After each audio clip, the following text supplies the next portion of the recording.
Bulletin की शुरुआत एक बड़ी खबर के साथ करते हैं। झारखंड में स्वास्थ्य सुरक्षा सप्ताह बढ़ाए जाने को लेकर आज आपदा प्रबंधन प्राधिकार की बैठक होगी। बैठक में ये फैसला लिया जाएगा कि क्या राज्य में स्वास्थ्य सुरक्षा सप्ताह की अवधि का विस्तार होगा या राज्य सरकार पूर्ण लॉकडाउन की ओर कदम बढ़ाएगी। इस बीच कोरोना संक्रमितों की संख्या में लगातार इजाफा हो रहा है। झारखंड में कोरोना को लेकर क्या हालात हैं, ये बता रहे हैं न्यूज 18 संवाददाता अविनाश कुमार।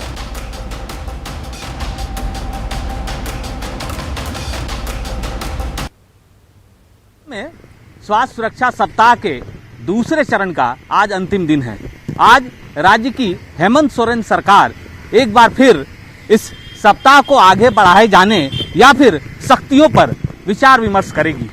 आपदा प्रबंधन प्राधिकार की बैठक आज होनी है और इस बैठक के बाद ये तय होगा कि पड़ोसी राज्य बिहार की तरह क्या झारखंड में भी लॉकडाउन की संभावना है। लेकिन इस बीच जो राज्य के अंदर या राजधानी रांची की अगर हम बात करें और जिस तरह से सुबह के वक्त जो तस्वीरें सामने आ रही है, उससे ये अंदाजा लगाया जा सकता है कि इस वक्त भी बहुत सारे ऐसे लोग हैं जो बेवजह सड़कों पर निकल रहे हैं, बेवजह एक जगह से दूसरी जगह जा रहे हैं। और अगर हम कोरोना के आंकड़ों की अगर हम बात करें तो पिछले 24 घंटे में 6000 के करीब राज्य भर में संक्रमित पाए गए हैं। वहीं अगर मौत की बात करें तो 132 के करीब कोरोना से मौत हुई है। मतलब साफ है कि जरूर राज्य में स्वास्थ्य सुरक्षा सप्ताह का ये दूसरा चरण चल रहा है, लेकिन आंकड़ों के लिहाज से अगर हम समझे इस कोरोना के काल को, इस कोरोना के संक्रमण के बढ़ते दायरे को, तो कहीं से बहुत ज्यादा कोई सफलता मिलती हुई नहीं दिख रही है। ऐसे में आज की बैठक बहुत महत्वपूर्ण है और इस बैठक के बाद ये देखना होगा कि क्या राज्य के अंदर, झारखंड के अंदर पूर्ण लॉकडाउन की संभावना बनती है या फिर स्वास्थ्य सुरक्षा सप्ताह के आगे बढ़ाए जाने के साथ साथ कुछ और सख्तियां सरकार कर सकती है। कैमरा पर्सन अमित के साथ अविनाश कुमार, न्यूज 18 रांची।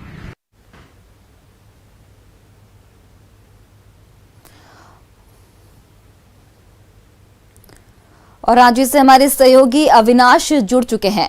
अविनाश, सबसे पहला सवाल मेरा यही होगा आपसे कि क्राइसिस मैनेजमेंट की बैठक होने वाली है, तो रांची में, झारखंड में स्वास्थ्य सुरक्षा सप्ताह की अवधि बढ़ाई जाएगी या फिर सरकार पूर्ण लॉकडाउन को लेकर विचार करेगी?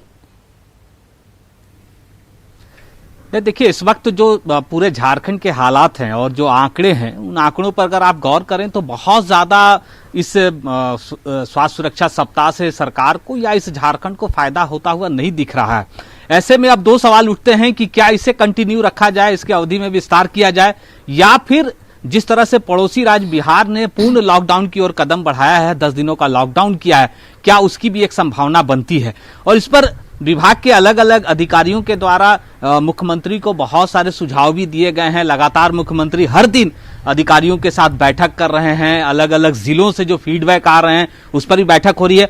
हाँ, ये बात जरूर है कि स्वास्थ्य सुरक्षा सप्ताह के दौरान जो पहले आंकड़े आते थे, 8000 तक ये आंकड़े, संक्रमितों का जो आंकड़ा था 24 घंटे के अंदर का, ये 8000 तक पहुंच जाता था। उसमें आप कह सकते हैं कि थोड़ी गिरावट जरूर है, लेकिन इस वक्त भी अगर आप 6000 के लगभग रोजाना रह रहे हैं, 100 से ज्यादा मौतें हो रही हैं, 132 के करीब पिछले अगर हम 24 घंटे की बात करें तो मौतें हुई हैं, तो ये कम नहीं है। क्योंकि इतने ही आंकड़े पर दूसरे जो राज्य हैं, बहुत सारे ऐसे राज्य हैं जिन्होंने पूर्ण लॉकडाउन की ओर भी कदम बढ़ाया है। तो ये आज जिस तरह से आपदा प्रबंधन प्राधिकार की बैठक होनी है, इन विषयों पर जरूर चर्चा होगी। और यह भी कहा जा रहा है कि अगर पूर्ण लॉकडाउन की ओर सरकार कदम नहीं भी बढ़ाती है तो और कुछ सख्तियां हो सकती हैं। अब और जो सख्तियों की जो बात हो रही है उसमें जो समय अवधि का रखा गया है, 2 बजे के बाद से जो बाजारें बंद हो जा रही हैं, 3 बजे के बाद सड़कों पर आवागमन पर रोक लगाई गई है, तो ये सारी चीजें और आपको समय में और कमी की जा सकती है।